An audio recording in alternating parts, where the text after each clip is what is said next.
VFX is a key component when it comes to filmmaking, but is it necessary? No, but it can be used to enhance your story and further emphasize the fantasy elements of your film. So that is why today I'll be going over VFX and how to add it into your film correctly. Let's first start with the difference between VFX and SFX. SFX is pretty much real life props in some ways. An example would be like mask, makeup, explosion, stuff like that. Animatronics too, maybe puppets. Those are part of SFX, and then VFX is more of computer generated stuff. And with my understanding on VFX is the fact that it takes a long time, and the reason for it is because it's kind of similar to animation. Not one-to-one, of course, but you know, they do have elements that correlate with it. And my first time using it was during Premiere Pro with my YouTube videos, of course. And at first, of course, I used it to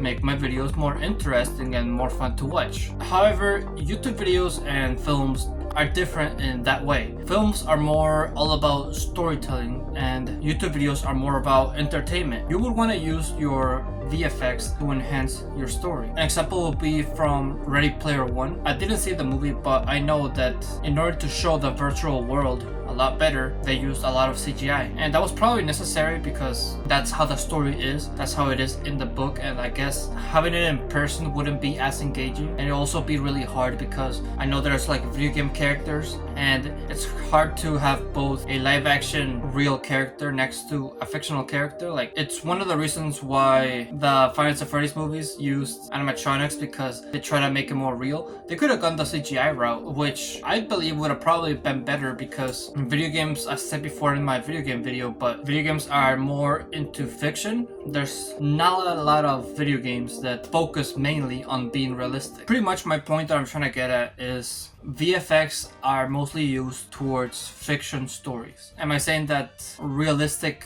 stories don't use VFX? No, but I'm just saying that the more you use it, more cartoony your film's gonna be. For example, Scott Pilgrim, that's a good example of a lot of VFX used with live action, and that resulted in a really cartoony movie, but that's what they wanted though. But at some point you have to know when to go to full animation, because if you like overuse effects, it's just gonna look weird. An example of this would be Shark Boy and Lava Girl, or Spy Kids 3. Actually, Spy Kids 3 is a better example because I feel like we spent they both equally use CGI. Both stories use live action at the beginning, and then like throughout, like I would say like 80% of the movie is probably CGI. But yeah, if you're gonna use CGI that much, you might as well make it animated because it just looks weird. I don't need to explain why these two movies look weird. They're good, like don't get me wrong, like they're good for kids, of course, but even kids would agree that it looks bad. Anyway, I kind of went on a side tangent. I was gonna compare the VFX of YouTube and the VFX of films. I see a lot more bigger YouTubers focus on adding CGI into their videos.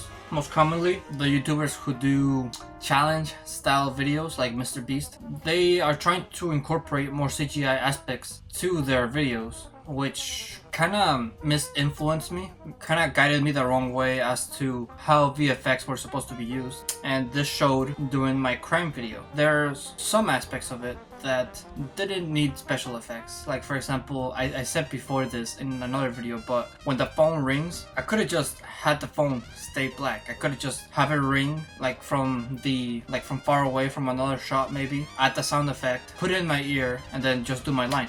But instead I had a shot of the phone ringing with a fake number or something, and it kind of just looked kind of awkward.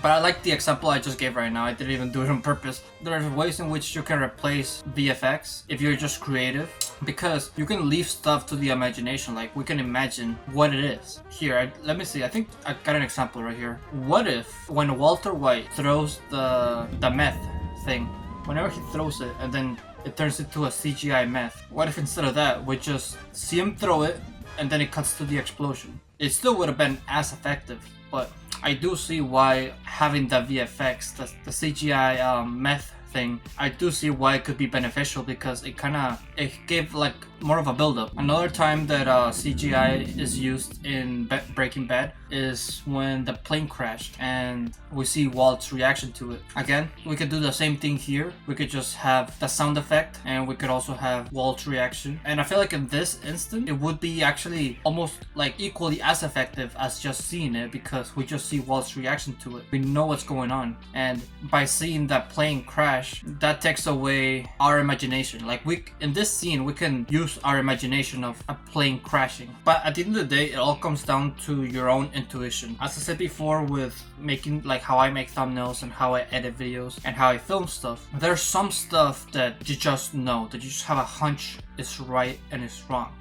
When I make my thumbnails and I move images around, I put text around, sure, I have like a plan, it is laid out. But when I'm executing it and I see the full picture, I sometimes second guess and change it around because there's something in my gut that says that it could be different. And if you're a filmmaker, this is a feeling that you're gonna get often because actually not just a filmmaker, with any creative project that you do, this is something that you're gonna get often because it's your own creativity, it's your brain telling you that you could change something.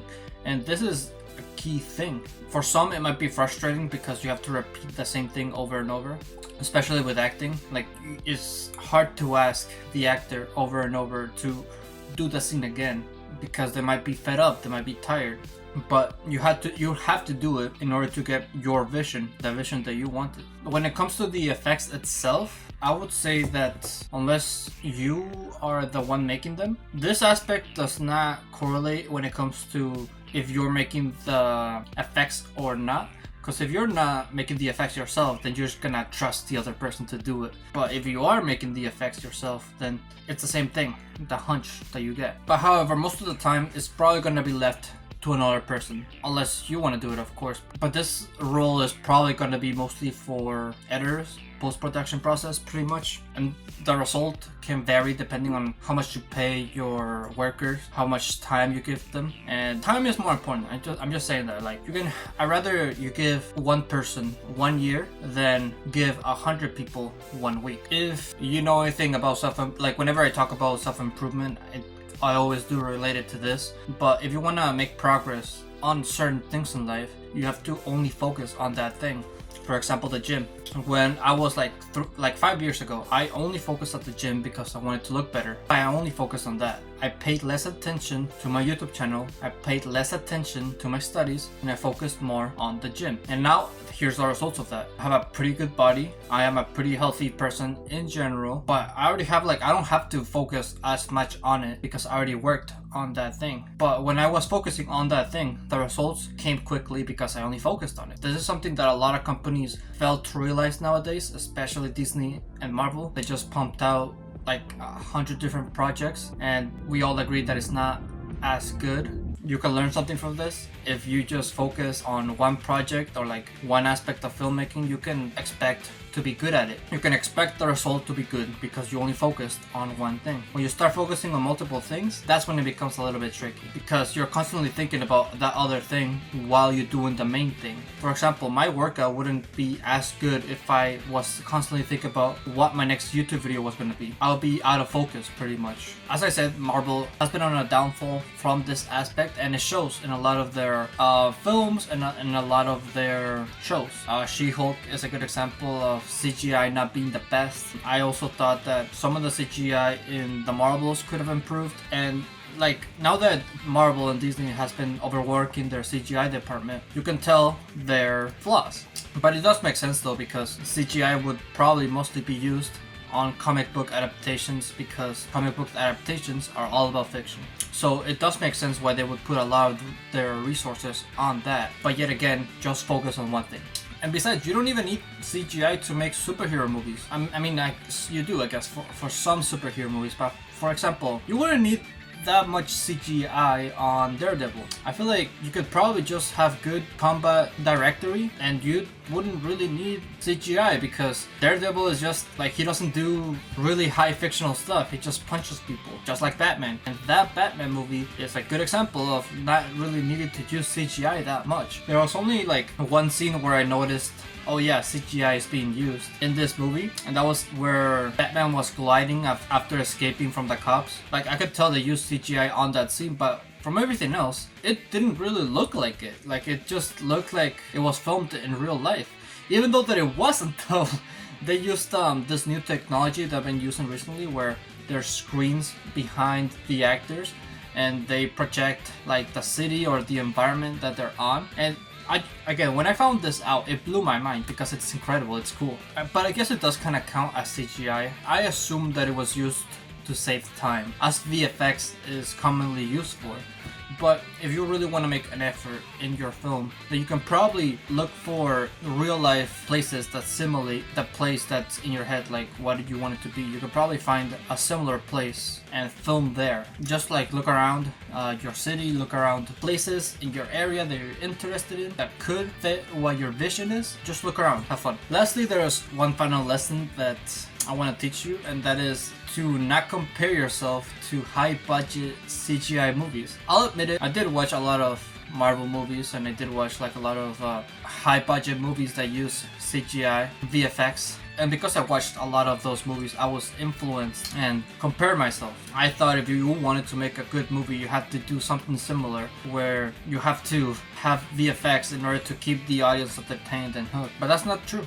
When I got into film school, I started watching a lot of movies that don't use VFX that often in order to further enhance the story, and it was still even more entertaining than like films that come out now that use a lot of VFX. In order to do this, it is really like a high skill, like it's really hard, like because you have to be really creative, you have to stand out. And when it comes to VFX, you can easily stand out. But what I learned from all this is that you can be creative. All you have to do is choose the best tool for you. You just have to follow your vision pretty much. And don't compare yourself to the high budget movies because you're not at that level yet. If there's anybody you should compare yourself to, it should be your past self. See how much you've grown, see how you've improved in your films, and be proud of that. Be proud of that and use that as motivation in order to make even better films moving forward.